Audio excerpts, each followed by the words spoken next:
Queridos irmãos e irmãs, o que nos reúne aqui nessa casa de Deus, que é a nossa casa, é a fé. E também, nesse momento, as pessoas que estão em casa, nos assistindo nas redes sociais, é a fé que nos leva a acreditar que existe um Deus que nos ama, um Deus que cuida da gente, como o próprio Jesus. O leproso talvez seja um dos momentos mais fortes da celebração da Eucaristia, esse momento. O leproso, humildemente, ele reconhece o poder de Jesus, humildemente ele ajoelha e fala: se queres, tem o poder de curar-me. Olha que coisa a humildade, O próprio leproso chega diante de Jesus: eu sei que você tem o poder de curar. E Jesus, eu acho muito interessante essa palavra compaixão. Eu já expliquei para vocês muitas vezes, a compaixão é se colocar no lugar do outro. E Jesus olha para ele, cheio de compaixão, estendeu a mão e tocou nele e disse: eu quero, fica curado. Então Deus, Ele quer nos curar de todas as nossas doenças, não só doença física, mas doenças afetivas, doenças espirituais, que muitas vezes nos amedronta, nos deixa frágil. Que eu falo que muitas vezes nós não temos paciência com os doentes. Eu falo que o momento que eu acho que todos nós ficamos doentes um dia, eu falo o momento que a gente se sente mais frágil é na doença, na doença de ver que realmente a nossa pequenez. E hoje nós estamos celebrando missa para os doentes, vários doentes, mas de modo especial, duas crianças, a Isadora, a Beatriz e a Éder Grilo. Que essas pessoas, essas crianças e uma idosa possam sentir amparado por Deus. Eu falo que nós somos anjos uns para os outros. Nós muitas vezes achamos que anjo está lá no céu. Não, anjos são aquelas pessoas que nos amam, que nos ajudam a nos tornarmos uma pessoa melhor. Então, um companheiro, uma companheira, um amigo, as pessoas que nós amamos, que nos amam, são anjos de Deus. E muitas vezes nós somos como na primeira leitura, aquele homem Naamã, ele estava com lepra, ele foi procurar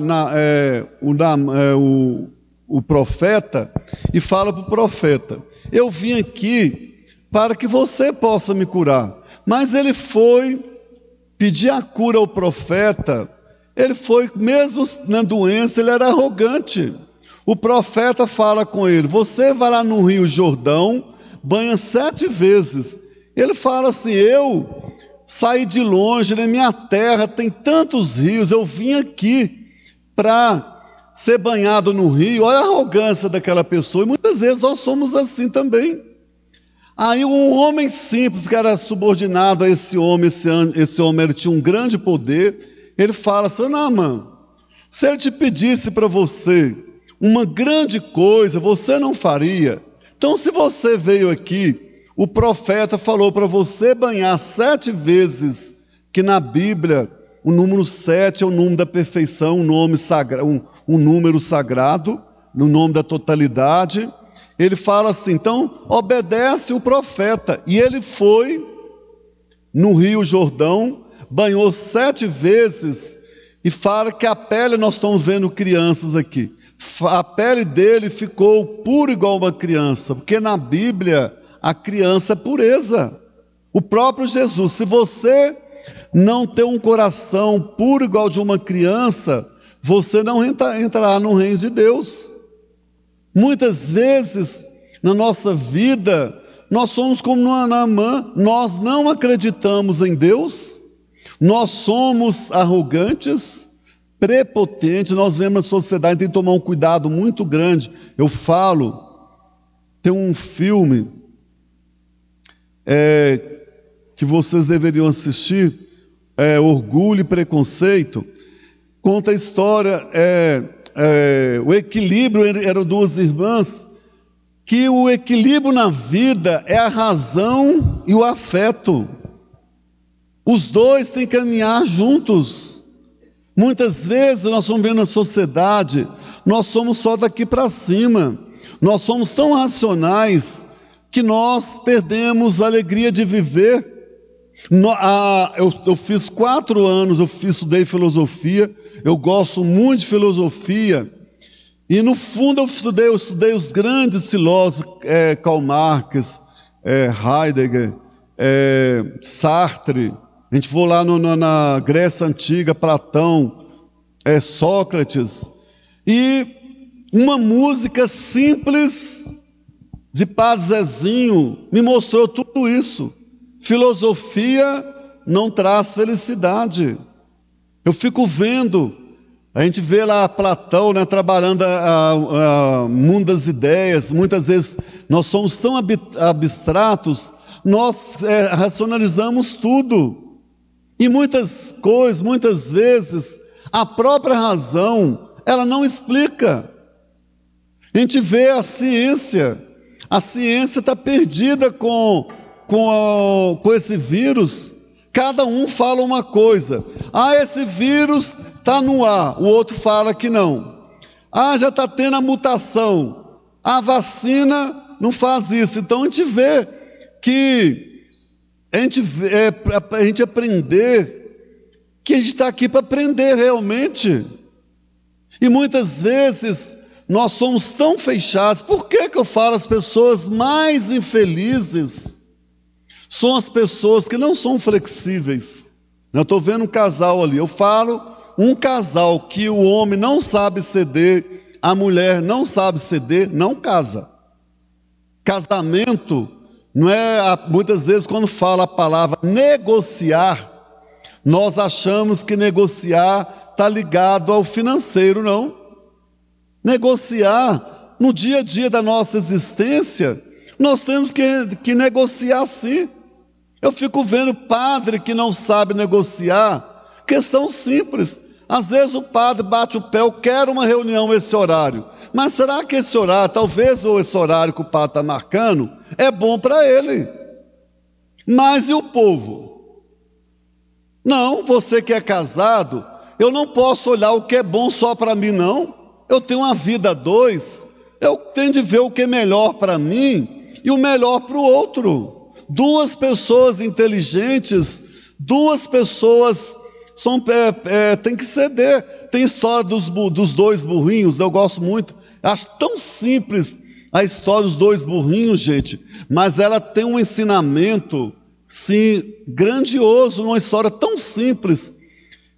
Todo mundo sabe essa historinha, né? Vão no meio aqui, o capim estava no meio, né? Aí eram 2 burrinhos, um brigava, puxava para o outro lado, um puxava para o outro lado, os 2 morreram de fome, simplesmente. Uns vinham um pouquinho para o lado de cá, o outro vinha para o lado de cá, os 2 comiam o capim. Agora a gente não, a gente é igual esses 2 burrinhos. Aí eu sou pirracento, eu tenho que prevalecer o que eu penso. A gente não abre mão. É isso que o reino de Deus, Jesus, ele veio inaugurar um reino que já uma sociedade que estava caduca. Você acha, gente, só mudou, a maldade do ser humano é a mesma desde o início. Eu fico vendo um dia desse, eu falei para vocês, eu fico vendo eu gosto muito de filme antigo, né? Aqueles filmes romanos, aquele filme em termos de faroeste. Mudou alguma coisa? Não. Um dia desse eu falei, mudou as armas. Antigamente eles matavam, era de espada, era de flecha. Hoje não. As pessoas matam com revólver. O governo, enquanto de trazer vacina para o povo, liberou. Tá lá, vão ter, né? Você pode comprar 5, 6 armas. Agora a gente achando que a gente tinha evoluído. Eu acho um absurdo uma pessoa sair para caçar, matar animal. Isso é animal que animal é quem que sai caçar animal. Deus colocou as aves. Qual o sentido que tem eu dar um tiro para matar uma ave? Então a gente vê que a maldade não está no mundo, tem que deixar bem claro, nós falamos errado. O mundo está ruim? O mundo está ruim não. Hoje tem explicação dos grandes cientistas. Por que essa pandemia tem a ver com o desequilíbrio da natureza? Né? O Papa Francisco, que é um dos homens mais ilustres, um homem inteligente, ele lançou um documento. Muitas vezes nós somos católicos, nós não lemos documento da igreja. Um dos documentos mais bonitos que tem, ele fala que essa terra, esse planeta, é a nossa terra comum. Essa terra é de todos. Quando eu estou arrancando uma árvore, eu estou contribuindo para o desmatamento, para o aquecimento solar. Coisa simples. Eu questiono muito. Quem é que planta uma árvore? Eu plantar uma árvore na porta da minha casa vai estragar o passeio. Para que será que tem passeio? Será que qual é mais importante? Um passeio bonitinho ou uma planta? Eu não vou plantar uma árvore que dá sujeira. Folha não é sujeira não, hein? Sujeira é eu jogar papel na rua, é jogar poltrona nos rios. Como a gente vê, eu acho muito interessante. Muitas vezes a gente tem de aprender, respeitar os profissionais. Nesse momento da pandemia, não é eu vou ouvir político não. Quem tem de falar dessa pandemia, quem é? Quem estudou.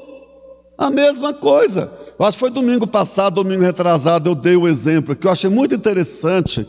Foi ano passado que teve aquela enchente, destruiu Belo Horizonte. Eu achei muito interessante uma reportagem, acho que foi não sei qual jornal. Eles pegaram 2 geólogos e colocou ele dentro do carro. Eles estavam explicando. Belo Horizonte, gente, tudo era rio. Um dos lugares que tinha mais rio, tudo é tampado. A gente vê aqui, a gente vai no centro de Belo Horizonte, o Rio Arruda ali, tampou. Aqui na nossa região, tudo tampado. Aí vem a chuva.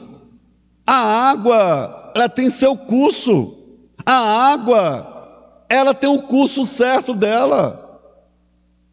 Tampou ali, ela vai batendo, ela arrebenta tudo, que a água é forte.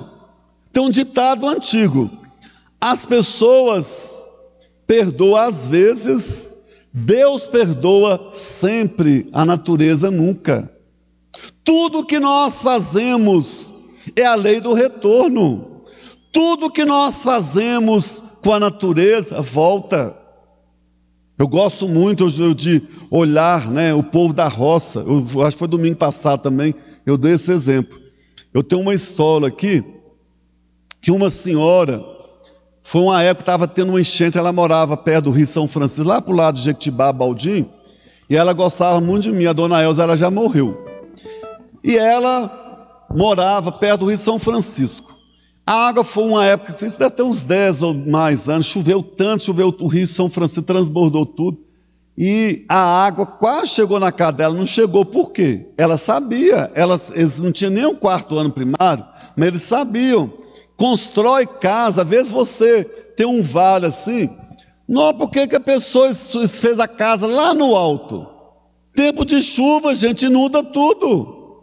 É a natureza. E se a gente... Por isso tem um filme muito antigo, que eu dou o conselho, se vocês entrarem na internet lá, assistir o filme, Muito Além do Jardim. Para mim foi um dos melhores filmes que eu assisti até hoje. Ele é um homem que morava e tomava conta de um jardim. A vida dele era o jardim. Ele tomava conta do jardim. Aí o dono morreu, ele foi para a cidade. Ele não sabia nada. Ele ficou famoso. Alguém fazia uma pergunta para ele, como ele conhecia o jardim. A vida da gente é como cuidar de um jardim. Cuidado. A planta... gente, olha que coisa, como é que é maravilhoso. As pessoas hoje não plantam. Tem tempo você, por isso que eu falo. Hoje de manhã na missa 7 horas eu tenho uma orquídea que ela é uma das alba, né? Quem entende orquídea, ela demora 5 anos para dar. Eu comprei uma mudinha desse tamanzinho. Ela demorou 5 anos, mas ela é maravilhosa. Então a vida da gente tem tempo para tudo. Eu fico vendo hoje, os pais hoje acham bonitinho. Será que uma menininha de 4, 5 anos, eu fico vendo as meninas hoje passam tanta maquiagem. Não é criança, não pode fazer maquiagem, ué. As crianças hoje, elas são mini adultas. O menino, a criança hoje, a menina fica toda peretecada, o menino já coloca óculos escuros no menino, veste o menino como adulto. Ontem eu recebi um vídeo que eu mandei para todo mundo, vocês me estavam dizendo, o menino de 1 ano, o menino de 1 ano é viciado no celular, e os pais acham bonitinho, colocava o celular no menino, o menino ria, tomava o celular do menino, o menino, gente, ele virava para a barriga para cima assim, ele esperneava, ele gritava, chorava. Olha, quem é culpado? Eu sou terapeuta. Muita gente fala, o padre Antônio fala muito. Quem é culpado? Ah, meu filho é tão mal educado, meu filho come tão mal. Culpado é quem? Igual vocês têm criança. Quem leva comida para seus meninos vai no supermercado? Não vai. Então quem dá porcaria para seus filhos é você. Quem dá refrigerante, eu falo que é um crime um pai dar refrigerante para criança. Eu falo que refrigerante, suco de caixinha, nós estamos no período de manga, faz um suco de manga. Ah, meu filho não come isso. Não come porque você não dá exemplo para ele, ué. Hoje, é tão bonito, é tão ruim comer coisa integral. Quem quiser ter saúde, trocar, eu estou trocando. Se você for fazer um bolo, faz um bolo, troca a farinha integral para um bolo. Farinha branca tem glúten, eu posso trocar para uma farinha falando da saúde hoje, eu posso fazer um bolo, eu tenho arroz, não tem glúten, eu posso fazer um bolo com farinha de arroz, padre, eu não tenho no supermercado, eu faço isso, eu pego o arroz, bato no liquidificador e faço um bolo. Então Jesus, Ele quer curar da gente, não é só de doença física, não. Talvez a doença que eu estou precisando é a doença espiritual. Ninguém nasceu para ser dependente do outro, ter relacionamento doentio. Pelo contrário, Deus quer que nós sejamos felizes. Eu falo que nós somos tão pobres, né? Vai ser lançado quarta-feira a campanha da fraternidade. A campanha da fraternidade está dando tanto polêmica. Por quê? Ela é ecumênica. Uma pessoa lá dos Estados Unidos mandou uma pergunta. Ai, padre, quem organizou a campanha desse ano foi pastores? Foi. Tinha pastores, padres. Gente, tem que acabar com essa mentalidade. Religião não é para ter competição, não. O nome, religare. Nós temos que religar uns nos outros. Deus, o que a Evangelho fala assim? Aí tem um preconceito com a palavra diabo, né? Não, a palavra diabo, capeta. Ô gente, a tradução, nós somos capeta, diabo toda hora. Capeta, diabo, não é uma pessoa que está com ferrão, é divisão. Eu dentro da minha casa, quando Jesus escandalizou muitas pessoas, na mesma casa, um será contra o outro. O que acontece hoje, gente, na família? Os pais, os próprios pais, não tomar cuidado, vocês têm 2 crianças, se vocês não for maduro, olha que pergunta mais idiota. Eu falo que é idiota. Você tem 2 filhos, você chegou perto, isso é pergunta idiota, que você nunca deve fazer para os seus filhos. Você gosta mais da mamãezinha ou do papaizinho? Pergunta idiota. Não existe essa pergunta, não. Você gosta mais do papaizinho? Não. A criança tem que gostar dos dois. Não existe isso. Eu perguntar para uma criança, eu estou ensinando a criança a ficar doentia. De igual chegar a Deus. Para Deus, gente, não existe religião, não. Para Deus não existe o budismo, não existe o islamismo, não existe igreja católica, não existe igreja evangélica. Para Deus existe a pessoa. No dia que a gente descobrir que nós fazemos parte desse planeta, não é Deus, gente, eu acho pobreza. Você ama uma pessoa, você não ama a pele de uma pessoa, né? Quem está assistindo agora, está me assistindo, a Ivete, uma das famílias que eu mais amo na minha vida é a família da Ivete. Eles são negros. Eu nunca olhei para a Ivete. Eu tenho vários amigos meus que são negros, eu nem lembro que eles são negros. Não se ama por causa de uma pele. Você ama uma pessoa porque ela é pessoa. Se eu amo alguém, não independe se ela é amarela, se ela é branca, se ela é vermelha, eu amo a pessoa. O mundo está realmente doente. Só quem é cego não vê que o mundo está doentio.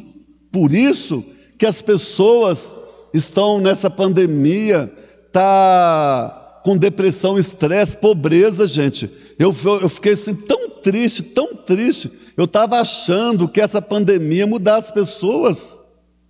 Gente, eu tive vontade de chorar quando eu vi uma enfermeira. Ela para mim, ela é psicopata, ela é doente mental. Ela furou a pele de um idoso. Graças a Deus que a menina, por isso que está a gente tirando retrato, né? A pessoa a cuidadora levou a idosa, e depois, quando ela chegou em casa, ela viu que a enfermeira só enfiou. O que ela estava fazendo? Tem muita gente fazendo isso. Enfiava a agulha no braço das pessoas e arrancava a agulha e levava para um parente. Isso é uma pessoa, isso é macabro. Então, se dane, ela é velhinha, que ela morra. Agora a família achando que aquela idosa, isso me faz sentir mal. Eu fico um trem desse, eu fico chocado, porque eu tenho o privilégio de ter minha mãe com 95 anos, enquanto, graças a Deus, essa semana a minha mãe foi vacinada. Enquanto eu não vi minha mãe vacinada, eu não sosseguei. Mas só que eu não posso ser egoísta. Ao mesmo tempo eu fiquei alegre que minha mãe foi vacinada, ao mesmo tempo eu fiquei triste. Eu tenho uma família que eu conheço, que ela é de Betim, a mãe dela mora lá, depois de Diamantina. Minha mãe vai fazer 96, e a mãe dessa amiga minha vai fazer 98. Não é 98 dias, 98. Aí eu liguei, se ela estiver assistindo, a Heloísa, negócio morto, bem depois de Diamantina, já fui lá visitar essa senhora. Aí eu liguei para ela: Heloísa, alerta o povo dessa casa lá, para levar sua mãe para vacinar. Olha a tristeza que eu fiquei, gente. E cara de pau, esse excomungado, esse homem ordinário, esse nosso governador, fazendo propaganda, está vacinando todo mundo. Padre, o meu marido está lá. Lá chegou 6 vacinas. Não tem vacina, nem posto da saúde. Aí o meu irmão foi lá para ver a vacina da minha mãe, falou que não tem vacina para ela não. Com 98 anos, gente, isso é um absurdo. Teve dinheiro para comprar cloroquina, enganando os trouxas, né? Ele recusou de comprar em agosto 70 milhões de vacina, e o povo, iludindo o povo. Não, mãe. Vacina, gente, é vida. Eu acho um absurdo gente que seja padre um dia desse, ridículo um padre desse, de ser caçado, suspenso de ordem. Um padre incentivando as pessoas a não tomar vacina. Isso é um absurdo. Vacina é vida. Independente se for do Paraguai. Para mim, vacina se pode ser do Paraguai. Vem da China, então você vai morrer. Ou você pode pegar seu celular, tudo tem na sua casa, você joga fora. Eu não vou usar da China. O seu celular é da China. Todas as vacinas, mesmo que seja da União Soviética, o insumo vem lá da China. Tudo hoje vem da China, gente. Por quê? Existe lembrar que uma das culturas mais ricas é a chinesa, é milenar. Procura estudar um pouquinho do budismo, e não tem preconceito. Eu sou um estudioso de religião, eu fiz um curso de especialização. Quantas coisas que eu aprendi com o budismo que trabalha o desapego, para a gente ser feliz. A gente é pegada tão por coisas materiais, a gente quer ter, e esquece de ser. Então vamos pedir ao nosso Deus, como hoje nós falamos da cura, vamos ser curados, não só das doenças físicas, que uma puxa a outra. Eu sou egoísta, eu sou uma pessoa que não perdoa, eu vou ficar doente sim. Quantas pessoas adquirem câncer, tanta doença, nós temos aqui psicólogo aqui, quantas pessoas ficam doentes alimentando ódio, eu não perdoo, gente, você não perdoar. Um dia eu vou dar um exemplo, que eu já contei um caso aqui, né? Vou contar outra vez. Um dia uma mulher chegou perto de mim, padre, eu tenho ódio do meu marido, falou mal do marido, tô achando que a mulher era casada. Ô gente, o homem já tinha se separado há 2 anos, 3 anos, e ela xingando ele, falando mal dele, tendo ódio dele. Eu virei para ela assim, uai, você é casado? Não. Padre, tem 3 anos que separou. Ele está solteiro? Não. Aí eu falei lá, na minha época, eu já contei esse caso, vou contar outra vez. Na minha época, eu gostei muito de festa, né? Eu gosto de festa, eu não sou de ficar mentindo para o povo, não. Eu gosto de dançar mesmo, gosto de festa, né? Tem uma amiga que está até preocupada, eu falei brincando. Porque eu falei assim, ano que vem eu vou pular carnaval dobrado, vou beber cidade drogada, estava brincando. Então, eu falei para assim, enquanto você está em casa alimentando o seu marido, na minha época, quando a gente dança, essa dança aqui, estou indo para a balada, a gente falava de, como é que eu uso a palavra? Como é que eu... Twist não, belisquete. Então, quando falava assim, hoje eu vou lá para o clube dançar belisquete, era dançar belisquete. Eu falei assim, filha, me desculpa, enquanto você está em casa, depressivo, com o ódio do seu marido está bem bom com a outra dançando belisquete, você em casa, frustrado. Sai dessa. Vai, ela toda mal cuidada, vai para um salão, corta a cabeça, se tiver dinheiro, eu até te ajudo você comprar o dinheiro, cortar seu cabelo. Aí passou uns dias, eu falei, um tanto de coisa, ela voltou lá umas 2, 3 vezes. Quando passou um mês que ela voltou lá em casa, ela foi uns 3 semanas seguidas. Aí chegou um dia, eu nem conhecia a mulher não, gente. A mulher cortou o cabelo, toda arrumada, bonitona, e continuou lá. Passou um tempo, ela arrumou o namorado, e hoje ela está feliz. A fila anda, gente. Então ficar com esse trem de alimentando isso, aquilo outro, trabalho perdido.